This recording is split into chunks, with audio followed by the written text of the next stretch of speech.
नमस्कार दोस्तों, कैसे हो। आज हम पढ़ेंगे समास और समास से जुड़ी हुई सारी चीज़ें। तो ध्यान से समझें, क्योंकि एक एक जो लाइन है, एक एक जो बात है वो महत्वपूर्ण होती है। अगर आपने एक भी बात को मिस कर दिया तो हम एक प्रश्न को मिस कर सकते हैं, गलत कर सकते हैं। तो ध्यान रहे, वीडियो को ध्यान से देखें, लाइक करें, शेयर करें और सब्सक्राइब जरूर करें दोस्तों। अगर अभी तक आपने हमारे चैनल को सब्सक्राइब नहीं किया है तो सबसे पहले चैनल को सब्सक्राइब करें। जो यहाँ पर बेल आइकन दिया हुआ है उसको दबाएं और सब्सक्राइब का जो बटन है उसको क्लिक करें, ताकि आगे जो भी वीडियो मिलेगी आपको वह आप तक पहुँच सके। तो चैनल को सब्सक्राइब करें दोस्तों। हेलो। तो हम बात कर रहे थे समास की। आज हम पढ़ने जा रहे हैं समास कि समास किसे कहते हैं, उसकी परिभाषा क्या होती है, समास का मतलब क्या होता है, उसका जो शाब्दिक अर्थ होता है वह क्या होता है।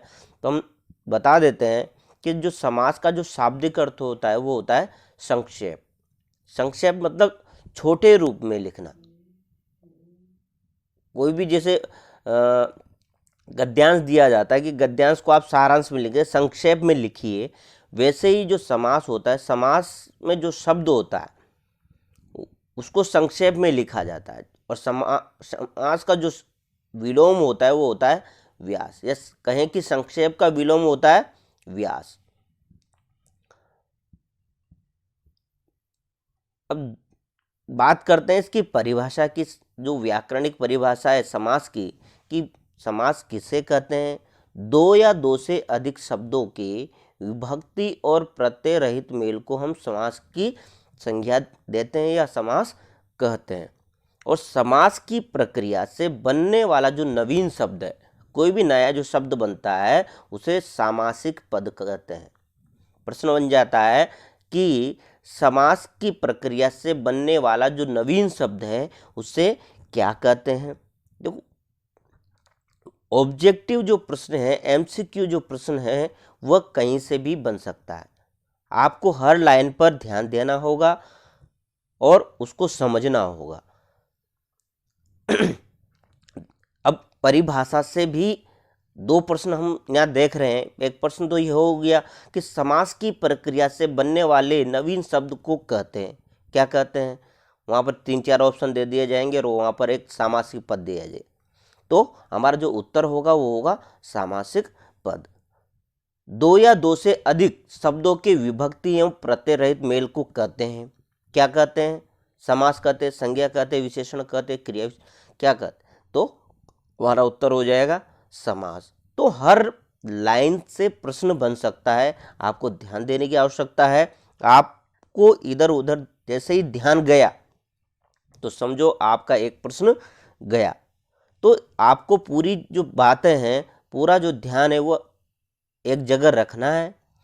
तो जो समास की प्रक्रिया से जो नया शब्द बनता है उसे सामासिक पद कहते हैं। जैसे यहाँ पर हम उदाहरण देख रहे हैं, राजमाता। राजमाता जो सामासिक पद है, राजमाता यहाँ पर एक सामासिक पद है। और कौन सी प्रक्रिया से बना है सामासिक प्रक्रिया। ये जो राजा की माता, राजा की माता, इसको यहाँ पर राजमाता हम कहते हैं। तो राजमाता जो है यहाँ पर एक सामासिक पद है। क्या है, सामासिक पद है। और राजा की माता जो हमने इधर लिखा है यह है समास का विग्रह। क्या है, समास विग्रह। समासिक जो पद है उसका विग्रह हमने यहाँ पर किया, राजा की माता। आप बीती, आप पर बीती। देश निकाला, देश से निकाला।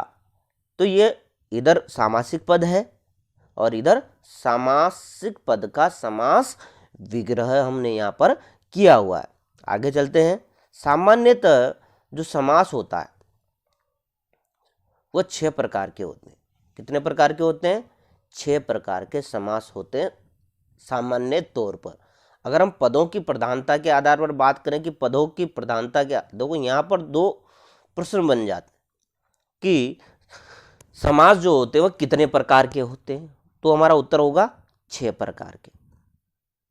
अगर पूछा जाता है कि पदों की प्रधानता के आधार पर समास कितने प्रकार के होते हैं, तो हमारा जो उत्तर होगा वो होगा 4 प्रकार के। कितने प्रकार के?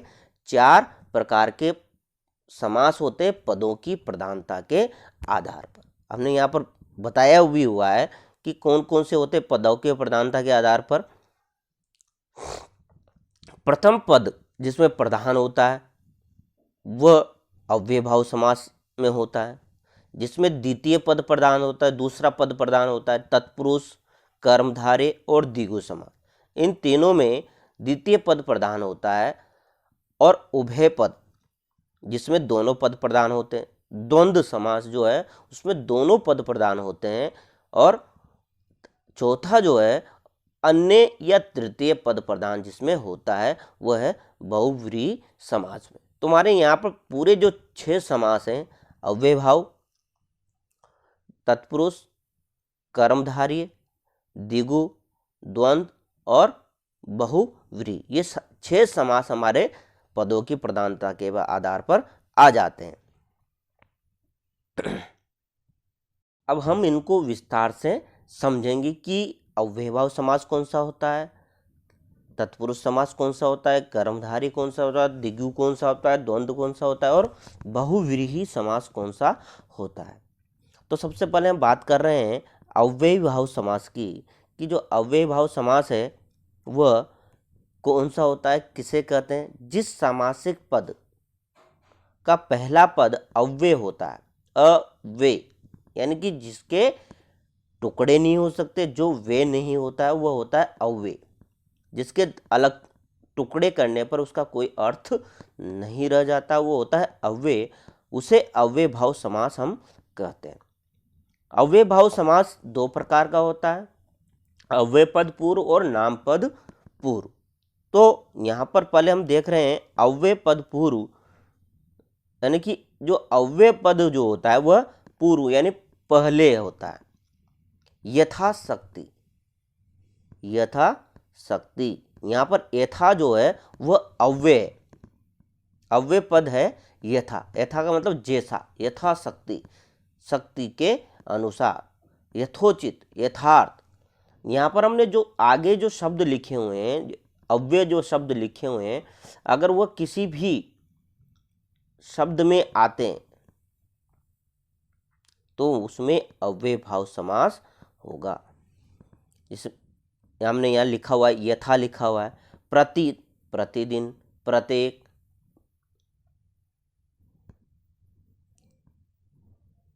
हर, हर एक, हर पल, हर दिन, हर दिल, आ जन्म, आजीवन, आमरण, अनु, अनुगामी, अनुदिन, उप प्रधानमंत्री, उप सरपंच, उपायुक्त, उपाध्यक्ष, भर, भरपेट, भरपूर, भरसक। यावत जो शब्द है, यावत, यावत जीवन, यावत जीवन यानी जीवन तक, जब तक जीवन है, जीवन भर भी हम इसको कह सकते हैं। स यानी सहित, सपरिवार, सादर, सावधान, बे उपसर्ग जिसमें लगा, बेशर्म है, बेवफा, बेदर्द, बेइज्जत, ना लायक, ना समझ, ना चीज, ला, ला जवाब, लावारिस, बक कायदा, बाअदब, बाइज्जत, उन, एक, उन यानी एक, कम, 29, 39, 59। तो ये जो शब्द हमने यहाँ पर देखे अव्यय जो शब्द हैं, अगर ये अव्यय जो शब्द हैं, अगर किसी कुछ उदाहरण है और भी अव्यय शब्द हो हैं जिनका प्रयोग अगर वाक्य में होता है, जिनके टुकड़े नहीं हो सकते, उनमें अव्ययभाव समास होता है। दूसरा है हमारा अव्ययभाव समास नाम पद पूर्व। यदि एक ही शब्द क्रमशः 2 या 2 से अधिक बार आता है, कितने बार आता है? एक ही शब्द दो या दो से अधिक बार आता है उसे में सदैव अव्ययी भाव समास होता है। बहुत इम्पोर्टेंट है। यहाँ हमने इधर एक लिखा हुआ है पुनरुक्ति प्रकाश जो अलंकार है, उसमें भी क्या होता है, एक ही शब्द को कई बार प्रयोग में लिया जाता है और शब्दों के पुनरुक्ति के द्वारा वहाँ पर अलंकृत किया जाता है वाक्य को। तो यहाँ पर एक ही शब्द अगर दो या दो से अधिक बार आता है और उसमें समास पूछा जाता है कि कौन सा समास है, तो हमारा जो उत्तर होगा वो कौन सा हो जाएगा, अव्ययी भाव समास। धीरे धीरे, मंद मंद, साफ साफ, कुछ कुछ, कभी कभी। तो कोई भी शब्द की पुनरुक्ति होती है और पुनरुक्ति होती है, वहाँ पर पूछा जाता है कि इसमें कौन सा समास है, तुम्हारा जो उत्तर होगा वह अव्ययी भाव समास होगा। हमने यहाँ पर कुछ और भी महत्वपूर्ण चीज बताई कि यदि किसी शब्द के अंत में, ध्यान देना, यदि किसी शब्द के अंत में क्या लिखा हो, भर लिखा हो, पूर्वक लिखा हो, अनुसार लिखा हो, अर्थ लिखा हो, ये अगर शब्द के अंत में लिखे हुए हैं तो वहाँ पर जो है कौन सा समास होगा, अव्ययी भाव समास होगा। जैसे विवाह उपरांत, यहाँ पर उपरांत जो है अंत में लिखा हुआ है, विवाह उपरांत, विवाह के उपरांत, ध्यानपूर्वक, आदरपूर्वक, धर्मानुसार, कर्मानुसार,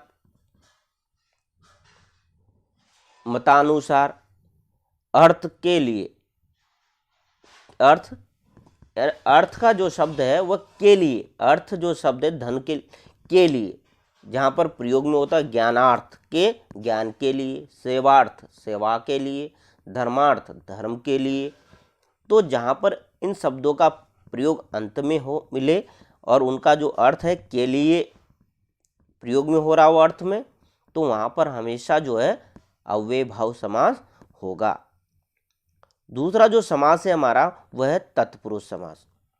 कौन सा है, तत्पुरुष समास। जिस सामासिक पद के दोनों पदों के मध्य, जिस सामासिक पद के दोनों पदों के मध्य कर्ता कारक और संबोधन कारक को छोड़कर 6 कारक चिन्हों का लोप होता है, उसमें तत्पुरुष समास होता है। कारक चिन्हों का लोप होता है मतलब जब हम उन सामासिक पदों का विग्रह करते हैं और उनमें कर्ता कारक और संबोधन कारक को छोड़कर जो बाकी जो 6 कारक है उन कारक चिन्हों को प्रयोग में लिया जाता है या उन कारक चिन्ह आते हैं विग्रह करने पर, तो उनमें तत्पुरुष समास होता है। यहाँ पर विस्तार से हम देख लेते हैं कि जैसे यहाँ पर कर्म तत्पुरुष, कर्म तत्पुरुष, कर्म जो कारक है, कर्ता ने कर्म को जो है कर्म कारक का चिन्ह है। जब हम विभक्ति को अलग करते हैं यानी कि जो सामासिक पद है उसका विग्रह करते हैं तो जो कारक चिन्ह है वह विग्रह में आता है। जेब कतरा, जैसे यहाँ पर उदाहरण देख रहे हैं हम, जेब कतरा, जब हम इसका विग्रह करें, देखो विग्रह जो है वह भी बहुत महत्वपूर्ण है। अगर हमने विग्रह गलत कर दिया तो हमारा जो उत्तर है वह भी गलत हो जाएगा, क्योंकि सारा जो इसमें जो खेल है या कहें कि जो सारा जो अर्थ है वो विग्रह के ऊपर डिपेंड करता है। अगर विग्रह हमने सही से नहीं किया, अपने अनुसार कर लिया, अपने मन के अनुसार कर लिया, तो वह गलत हो। अपना अनुसार इसमें नहीं। जेब कतरा, जेब फाड़ने वाला नहीं कर सकते, जेब को लेकर भागने वाला नहीं कर सकते। जो उसका जो अर्थ निकल रहा है जेब कतरा, जेब कतरा किसे कहते हैं हम, जो जेब को काटता है, जेब को काटने वाला कहलाता है जेब कतरा, बिल्कुल सही। चिड़ी मार, चिड़ियों को मारने वाला। गगन चुम्बी, गगन को चूमने वाली। स्वर्ग प्राप्त, स्वर्ग को प्राप्त करने वाला। तो यहाँ पर हम एक चीज कॉमन देख रहे हैं, क्या देख रहे हैं, इन सब में क्या आ रहा है, को आ रहा है। यानी कि इसमें जो कर्म कारक है, कर्म कारक का जो चिन्ह होता है, कारक चिन्ह, वो होता है को। कर्ता ने कर्म को, तो जिसमें विग्रह करने पर को आता हो वहां पर कर्म तत्पुरुष समास होता है। समझ में आया? आगे चलते हैं। करण तत्पुरुष। करण तत्पुरुष में से साधन के अर्थ में होता है। कर्ता ने कर्म को करण से के द्वारा साधन के अर्थ में यहाँ पर प्रयुक्त होता है, से और के द्वारा। तुलसी रचित, तुलसी रचित, अगर इसका विग्रह करेंगे तुलसीदास के द्वारा रचित, तो यहाँ पर के द्वारा जो है, तो किसके द्वारा रचित? तुलसीदास के द्वारा। तो तुलसीदास के द्वारा जो भी रचना लिखी गई है वो साधन के अर्थ में किसके द्वारा रची गई? तुलसीदास के द्वारा। हस्तलिखित, हाथ के द्वारा लिखित। ईश्वर दत्त, ईश्वर के द्वारा प्रदत्त। रोग पीड़ित, रोग से पीड़ित। जन्मांध, जन्म से अंधा। गुण युक्त, गुणों से युक्त। बाढ़ ग्रस्त, बाढ़ से ग्रस्त। तो हम यहाँ देख रहे हैं कि यहाँ पर से और के द्वारा जो शब्द है उनका प्रयोग हो रहा है, और से और के द्वारा जो शब्द है वह करण कारक में प्रयुक्त होते हैं, करण कारक के चिन्ह हैं। तो हम यहाँ पर हम कह सकते हैं कि यह करण तत्पुरुष है। तीसरा है संप्रदान तत्पुरुष। संप्रदान के लिए, जो कर्ता ने कर्म को करण से के द्वारा संप्रदान के लिए, किसके लिए? संप्रदान के लिए। के लिए जो शब्द आता है, जैसे पाठशाला, पाठ के लिए शाला। रसोई घर, रसोई के लिए घर। देवालय, देव के लिए आलय। विद्या के लिए आलय। रंगभूमि, रंग के लिए भूमि। रंगमंच, रंग के लिए मंच। तो इस प्रकार से जहाँ पर के लिए जो शब्द आता है वहाँ पर हम कह सकते हैं कि वहाँ पर संप्रदान कारक। अपादान, अपादान को ध्यान में रखना बहुत जरूरी है, क्योंकि यह 8 अर्थों में होता है। अपादान कारक जो होता है वह से शब्द आता है। से शब्द हमारे करण कारक में भी आ रहा था, लेकिन वहाँ अलग होने के अर्थ में नहीं आ रहा था। तो अपादान कारक में से जो शब्द है वह अलग होने के अर्थ में आता है, और यह 8 अर्थों में होता है।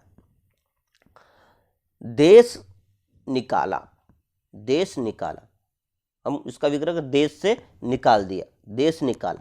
सेवा निवृत्त, सेवा से निवृत्त, यानी सेवा उसकी पूरी हो गई है। भय भीत, भय से भीत। गुण युक्त, गुण मुक्त, गुणों से मुक्त। पदोन्नति, पद से उन्नति। पथ भ्रष्ट, पथ से भ्रष्ट। यहाँ पर हम देख रहे हैं कि जो से शब्द है वह अलग होने के अर्थ में। देश से निकाला, यानी कि उसको देश से अलग कर दिया। सेवा से निवृत्त, सेवा से निवृत्त यानी अलग कर दिया है, उसकी सेवाएं समाप्त कर। भय से भीत, भय से भीत है वो, यानी कि भय से भरा हुआ है, यानी कि भय उसको अंदर इतना डर है। गुणों से मुक्त, गुण से मुक्त, उसको गुणों से मुक्त हो गए वो, और अलग है। मुक्त मतलब अलग। पद से उन्नति, यानी जो पद दिया हुआ था उससे अलग हो गया है, वो उन्नति कर गया है। पथ से भ्रष्ट, यानी कि वह अलग हो गया है। तो यहाँ पर जो से शब्द है वह अलग होने के अर्थ में है, यानी कि हम कह सकते हैं यहाँ पर अपादान तत्पुरुष है, समास है। संबंध तत्पुरुष। संबंध तत्पुरुष में संबंध, एक बात का संबंध दूसरे का, के, की, रारेरी, नानेरी, नी, इन शब्दों के द्वारा संबंध जहाँ पर बताया जाता है, या कहें कि विग्रह करने पर यह शब्द आए, तो हम सीधा सीधा समझ जाएं कि वहाँ पर संबंध तत्पुरुष है। राष्ट्रपति, राष्ट्र का पति, एक दूसरे से संबंध है। कोषा अध्यक्ष, कोष का अध्यक्ष। राजकन्या, राजा की कन्या। सेनापति, सेना का पति, यानी कि एक दूसरे से जो का जो शब्द है वह एक दूसरे से संबंध यहाँ पर बता रहा है और इस कारण यह संबंध तत्पुरुष का उदाहरण है। अधिकरण तत्पुरुष। अधिकरण में पेपर, जहां पर में और पर विग्रह करने पर आता है वहां पर अधिकरण तत्पुरुष समास होता है। कवि श्रेष्ठ, कवियों में श्रेष्ठ। जलमग्न, जल में मग्न। आप बीती, आप पर बीती। लोकप्रिय, लोक में प्रिय। पदासीन, पद पर आसीन। तो इस प्रकार से जहां पर अधिकरण कारक का में और पर का प्रयोग विग्रह करने पर आता है वहां पर अधिकरण तत्पुरुष समास होता है। लुप्त पद तत्पुरुष समास भी होता है। जी हाँ दोस्तों, बच्चों, लुप्त पद तत्पुरुष समास में क्या होता है, जिस सामासिक पद में न केवल कारक चिन्हों का लोप होता है, जिस सामासिक पद में न केवल कारक चिन्ह अपितु पूरे पद का ही लोप होता है उसे लुप्त पद तत्पुरुष समास कहते हैं। कारक, उसमें जब हम ऊपर विग्रह कर रहे हैं, देखो यहाँ पर पदासीन, पद पर आसीन, सिर्फ यहाँ पर जो कारक चिन्ह है उसका लोप हुआ है, में पर इनका लोप हुआ है, लेकिन जब पूरे के पूरे पद का लोप हो जाता है तो उसे लुप्त पद तत्पुरुष समास कहते हैं। तो जैसे हम यहाँ पर देख रहे हैं रेलगाड़ी, रेलगाड़ी, जब हम इसका विग्रह करेंगे तो रेल पर चलने वाली गाड़ी, तो यहाँ पर ये पूरा का पूरा जो पद है यह लुप्त है और इसी कारण इसको लुप्त पद तत्पुरुष समास के अंतर्गत रखा गया है। दही बड़ा, दही में डूबा हुआ बड़ा। बैलगाड़ी, बैलों से चलने वाली गाड़ी। यहाँ पर जो कारक चिन्ह है उसके साथ साथ जो पद है वह भी लुप्त है और इसी कारण इसको लुप्त पद तत्पुरुष समास कहते हैं। पनचक्की, पानी से चलने वाली चक्की। पकौड़ी, पकी हुई बड़ी। तो इस प्रकार से लुप्त पद तत्पुरुष समास होता है। और एक होता है न्य तत्पुरुष समास। न्य यानी नहीं, जहां पर जिस सामासिक पद का प्रारंभ अन से होता है या जहां पहला पद नकारात्मक, अभावात्मक, नकारात्मक या अभावात्मक कमी, किसी चीज की कमी हो, उसमें न्य तत्पुरुष समास होता है। और यदि विकल्प में न्य तत्पुरुष समास न हो तो वहां पर अव्ययी भाव समास का चयन हमें करना चाहिए। इसको बहुत इंपॉर्टेंट है, जरूर नोट कर लें कि जहां पर न्य तत्पुरुष समास नहीं दिया हो वहां पर अव्ययी भाव समास का हमें चयन करना चाहिए। ठीक है,